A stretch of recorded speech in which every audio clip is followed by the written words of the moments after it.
दोस्तों सवाल बहुत सीधा है कि बीजेपी अचानक नीतीश कुमार को भारत रत्न क्यों देना चाहती है।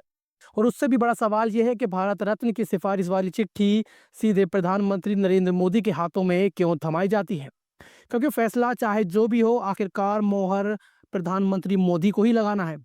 और अब सोचने वाली बात यह है कि बीजेपी और मोदी शाह की जोड़ी, जो बिना किसी ठोस राजनीतिक फायदे के एक कदम भी आगे नहीं बढ़ाती, वो देश का सर्वोच्च सम्मान नीतीश कुमार को देने के लिए इतनी बेचैन क्यों दिख रही है। क्या यह सिर्फ सम्मान है या इसके पीछे सत्ता का कोई बड़ा खेल छिपा हुआ है। और दरअसल सच्चाई यह है कि भारत रत्न का यह प्रस्ताव जितना दिखता है, उससे कहीं ज्यादा दिलचस्प और खतरनाक है। इस पूरी कहानी की शुरुआत होती है केसी त्यागी की उस चिट्ठी से, जो सीधे प्रधानमंत्री नरेंद्र मोदी को लिखी गई है। केसी त्यागी कोई मामूली नेता नहीं है। वो नीतीश कुमार के बेहद करीबी माने जाते रहे हैं और जेडीयू के राजनीतिक सलाहकार भी रह चुके हैं। चिट्ठी में लिखा गया कि समाजवादी आंदोलन के अनमोल रतन नीतीश कुमार भारत रत्न के हकदार हैं और उन्हें ये सम्मान जीते जी इसी साल दिया जाना चाहिए। अब यहाँ पर एक अहम बात समझना जरूरी है कि केसी त्यागी भले ही जेडीयू के नेता रहे हों, लेकिन मौजूदा समय में उनकी राजनीतिक नजदीकियां मोदी कैंप से ज्यादा मानी जाती हैं। और यही वजह है कि जैसे ही ये चिट्ठी सामने आई, नीतीश कुमार को पूरा गेम समझ में आ गया। नीतीश कुमार को यह एहसास हो गया कि ये सम्मान नहीं बल्कि विदाई का न्योता है।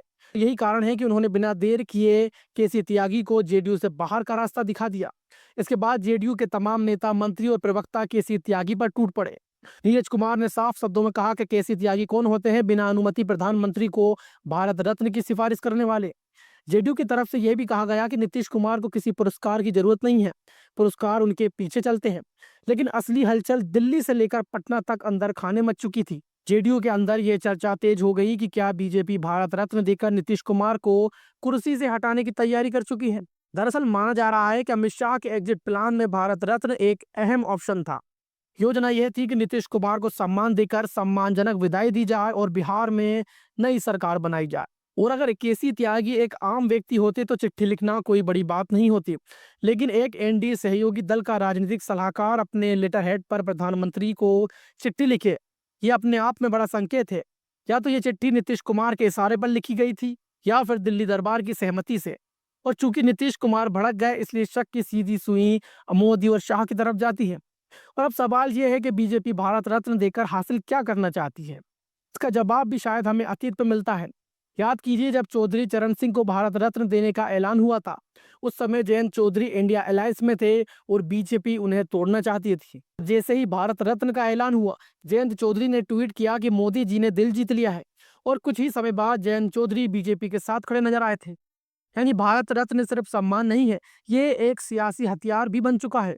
और अब अगर नीतीश कुमार भारत रत्न स्वीकार कर लेते तो बीजेपी को कई फायदे मिलते।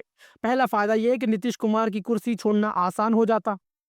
दूसरा फायदा यह कि उनका वोट बैंक नाराज नहीं होता। और तीसरा फायदा यह है कि विदाई सम्मान के साथ होती और विरोध की गुंजाइश कम रह जाती। तो चौथा फायदा यह है कि निशांत कुमार के लिए भी भविष्य की राजनीति का रास्ता खुल सकता था। लेकिन नीतीश कुमार ने इस पूरे जाल को समय रहते पहचान लिया। उन्होंने समझ लिया कि आज भारत रत्न मिलेगा और कल कुर्सी छीन ली जाएगी। और यही वजह है कि उन्होंने इस पूरे प्लान को फिलहाल फेल कर दिया है। हालांकि यह भी सच है कि राजनीति में कुछ भी स्थायी नहीं होता।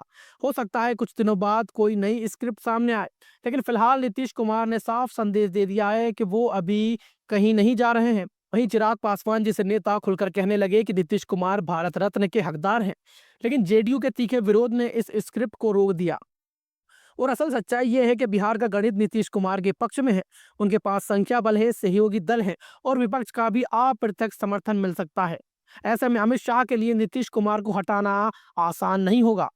वहीं भारत रत्न देकर, बेटे को ऑफर देकर या दबाव बनाकर सत्ता बदलना भी संभव नहीं दिखता। नीतीश कुमार खुद भी बहुत सक्रिय हैं और लगातार बिहार का दौरा कर रहे हैं। ऐसे में जब तक नीतीश कुमार खुद कुर्सी छोड़ने का फैसला नहीं करते, तब तक उन्हें हटाना लगभग नामुमकिन है। और इस पूरी कहानी का सार यही है कि भारत रत्न जैसे सर्वोच्च सम्मान को सियासी सौदेबाजी से दूर रखा जाना चाहिए। चाहे वो चौधरी चरण सिंह हो, कर्पूरी ठाकुर हो या नीतीश कुमार हो, सम्मान सम्मान के लिए हो, सत्ता के खेल के लिए नहीं हो।